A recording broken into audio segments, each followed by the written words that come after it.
Further moving ahead, I would like to call upon for our next address, Shri Shrikant Sinha, CEO, Telangana Academy for Skill and Knowledge. He is presently the CEO of a leading non-profit organization, champion of the cause of collaborative CSR.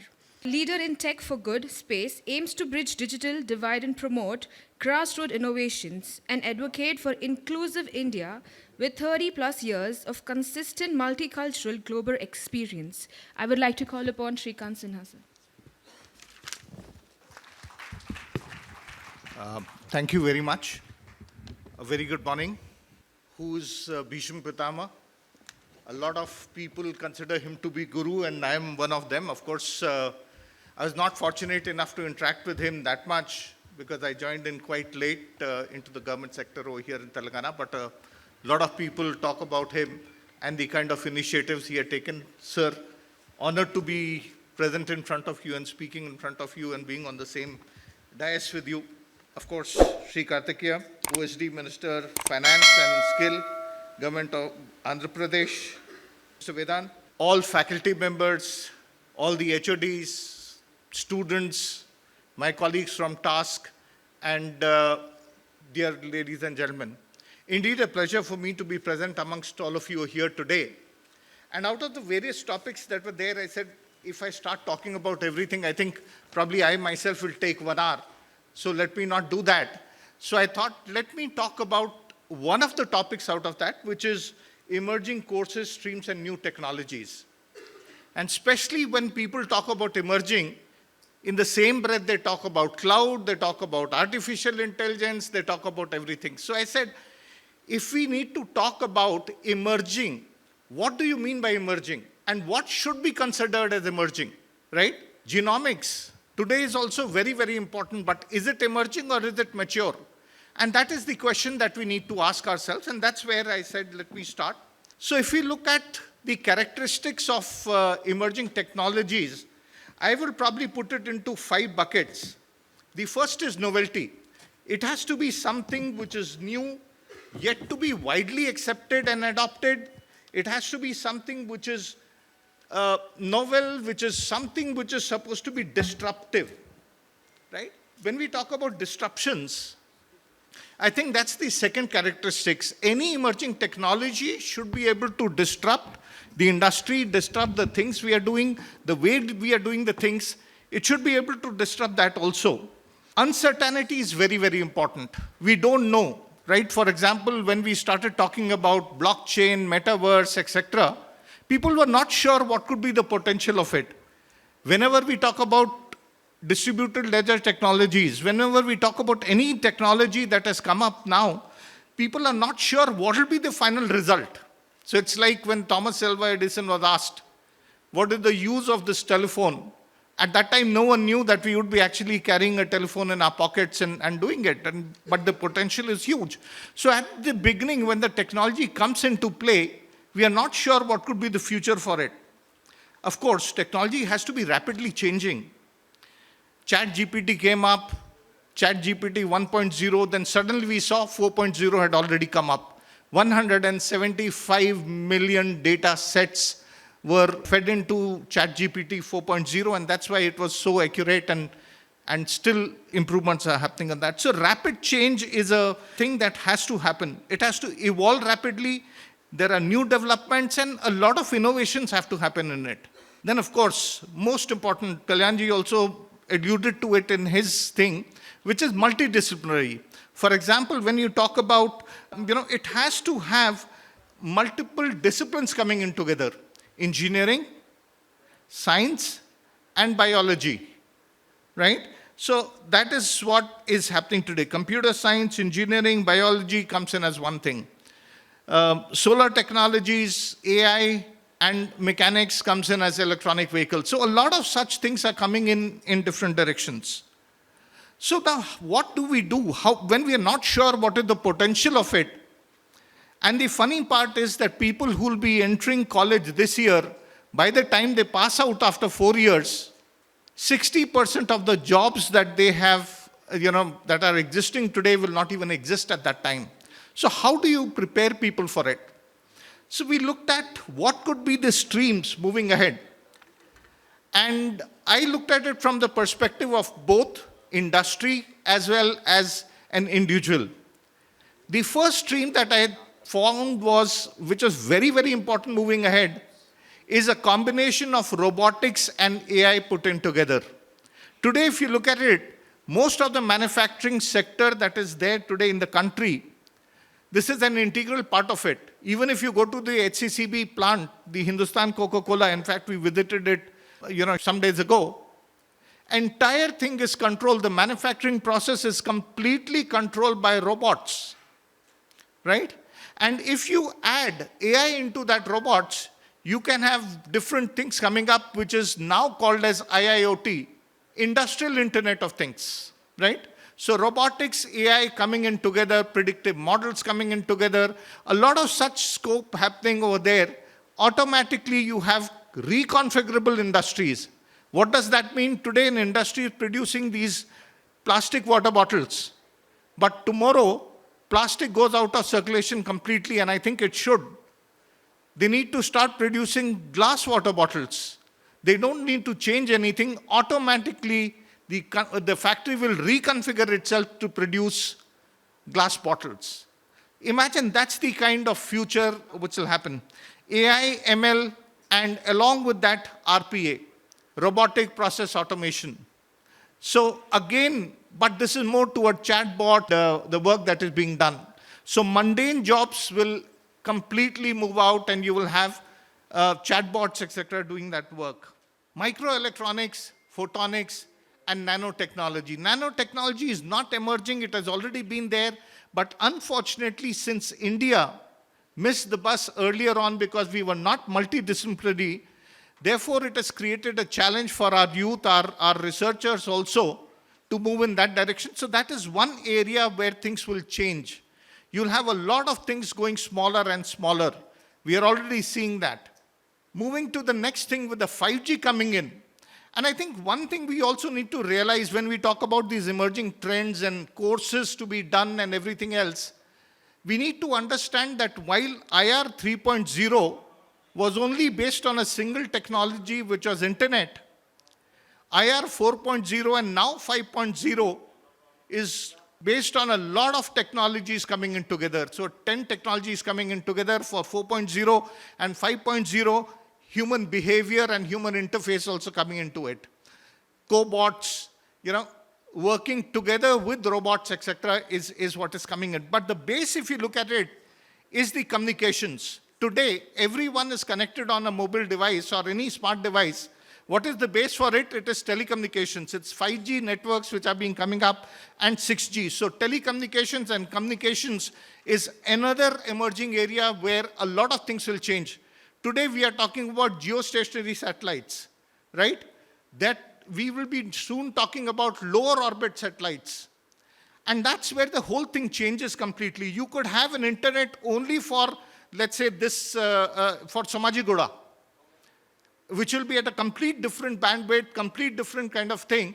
Similarly, for industries, for factories, for universities, you could have your own internet working on high speeds. So it's a complete new thing which is coming up over there. And there are a lot of use cases.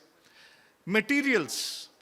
We need to have new materials coming up. I think today, a lot of people are entering the IT industry, which are into service jobs. But what is important is people is to do research, do things, identify and find new materials, because all of we are aware that today, EVs, the batteries, right, the minute they reach 140, 150 degrees, they blast. So how do you ensure, how do you get new materials? How do you remove the aluminum casing for the pack, etc.? How do you do that? What kind of materials can be used? Right? So a lot of new material research, etc., is another area which will emerge and we need to do into it. Bioinformatics, biomedical engineering, and genomics, again, is another area which is moving in a very, very big way. Today, in fact, I was reading the paper and I saw that some people have used the aloe vera leaf to charge and create enough current as your watch or a small device. Things are going to move into clean energy, renewable energy, green energy, where a lot of bioinformatics also will come in. A lot of engineering principles also come in. Solar, etc. is of course there. All these renewable things are there. But a lot of new areas are emerging over there. And that's the next trend which will keep on growing. Moving ahead, one thing which will continue, but unfortunately, the way things are happening, it'll be a problem for not only this country, but the world itself. You are not having enough civil engineers. You are not having enough mechanical engineers. Core engineering subjects are being neglected. I think that's one area where we have to once again come up. We have to ensure, today you might write a brilliant code, right, for a robot to work. But if you don't have a mechanical engineer to design that robot, then what will happen? Imagine, you need buildings to stay in, you need buildings to work in, you need a conference room like this. Civil engineers are not there, then what will happen? Today, if I take the example of Telangana itself, from last year, I'll take 102,000 seats are there for engineering in Telangana. 62,000 seats got occupied last year. 94% of that was only IT, comp science, electronics and electrical. 6% were all the remaining core. I think we need to focus back on some of the core areas again, along with other things. So civil engineers should be also, now when we talk about cloud, civil engineer knows there are smart meters already. So he has to be aware about artificial intelligence. He or she has to be aware about cloud technologies. He should be aware about robotics. There has to be predictive models when the power fluctuations will happen, when the generator will fail, when the water supply will have a problem. All these things have to be there. So civil engineering in its new avatar has to continue and grow. Aerospace, of course, we are proud that a new startup from Telangana itself, Skyroot, was the first to launch a private rocket. And the best part was that it is incubated in T-Hub, and the prototype was developed in T-Works. Right? T-Works is T-Hub, if we talk about in Telangana, it's the world's best and largest innovation ecosystem. 378,000 square feet under one single roof. When we talk about T-Hub, 78,000 square feet of pure space, which will help you prototyping anything. So you have an idea, go over there and prototype it. So that's the kind of facilities which will keep on happening and people will move toward that side. Cyber security, right? If you look at the Fortune 500, and I was shocked to hear the statistics, 95% of them have been attacked by some cyber hacker or something else. And my immediate question was, what about the remaining 5%? They must have done something right that they didn't get attacked. The answer that came to me from the cyber expert was no, they are still unaware that they also have been attacked. So that's the fact. So cyber security is another area. It will grow and it will continue to be a space. One thing which is going to change a lot of things is the advent of, and it started as a gaming technology, but now moving ahead, AR, VR, and mixed reality, augmented reality, virtual reality, mixed reality, along with the animation, visual effects, gaming, comics, industry itself, will be another option. In fact, if any one of you know people, there is an organization which is about to set up in Hyderabad, which requires 1,500 people who have got 5 to 10 years experience in production, post-production, VFX, etc. Imagine, while people are being laid off in other industries, here is one industry which has got high demand and keeps on growing. Because today the use cases for the entire visual effects and everything else has changed completely. So I think these were some of the things, of course, blockchain and distributed ledger technologies, etc. These are the courses for the future. And when we talk about trends, I think the trends that, if I do crystal ball gazing, of course, Bill Gates said 64 KB should be enough for everyone. He made a prediction. I'm also doing some crystal ball gazing and making some prediction. And my money, if I have to bet on these technologies, photonics, optical computing, right? Telangana already has got PVC, Photonics Valley Corporation, and work is happening in that field. Quantum computing and quantum communications. A lot of devices are being created, a lot of telecommunication things. Quantum cryptography will also come up soon. But yes, quantum is the next thing. If we talk about Web 3.0, and probably I'll talk about it slightly later, the next thing is Internet of Behaviors, right? With so many devices happening near you, all the devices being there, all the data that is being generated has to be analyzed by someone. So Internet of Behaviors, your purchasing behavior, your breathing behavior, your temperature behaviors, everything is being looked at. So Internet of Behaviors is a new area where a lot of research and a lot of new technologies will be put in together. So IOB is the new thing. New emerging solutions in renewable energies.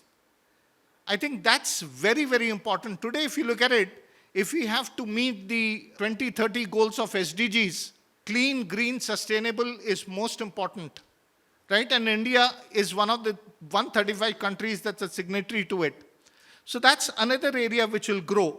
Manufacturing technology itself, we are talking about, it was deductive manufacturing earlier. You used to, have a block of metal and then you used to carve it out and reduce it to create a thing.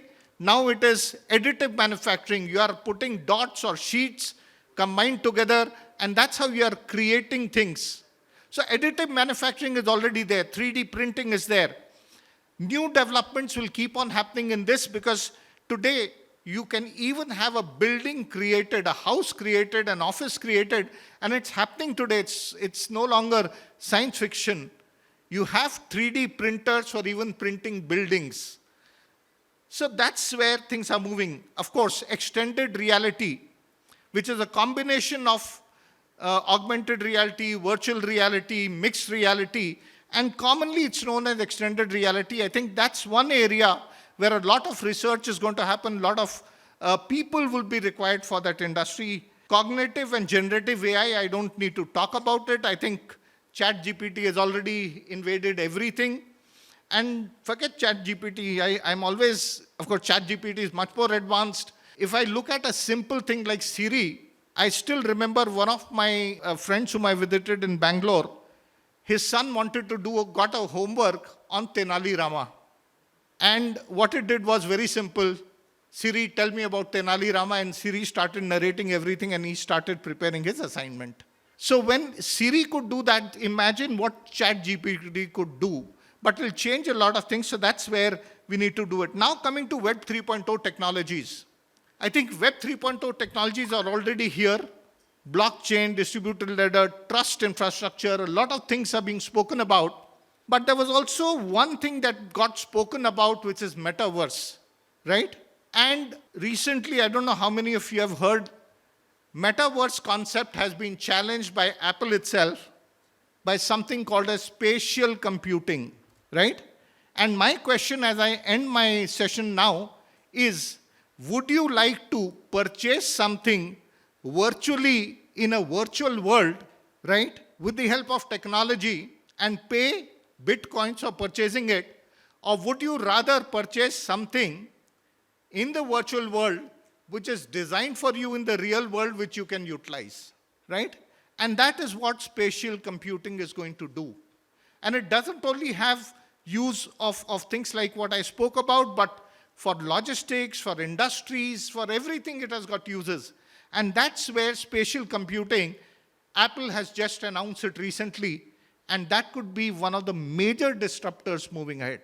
On that note, leaving you with this thought about spatial computing, and I hope I've been able to cover and give you some crystal ball gazing as to what could be the future trends. Thank you very much for a patient listening. Thank you. Thank you, sir, for such a wonderful session, throwing upon light on the emerging trends of Internet of Behavior, robotics, renewable energy, manufacturing, ChatGPT, Web 3.0 technologies, giving us some insights on metaverse. So it all in all has been a wonderful session, sharing your real-time scenarios, use cases.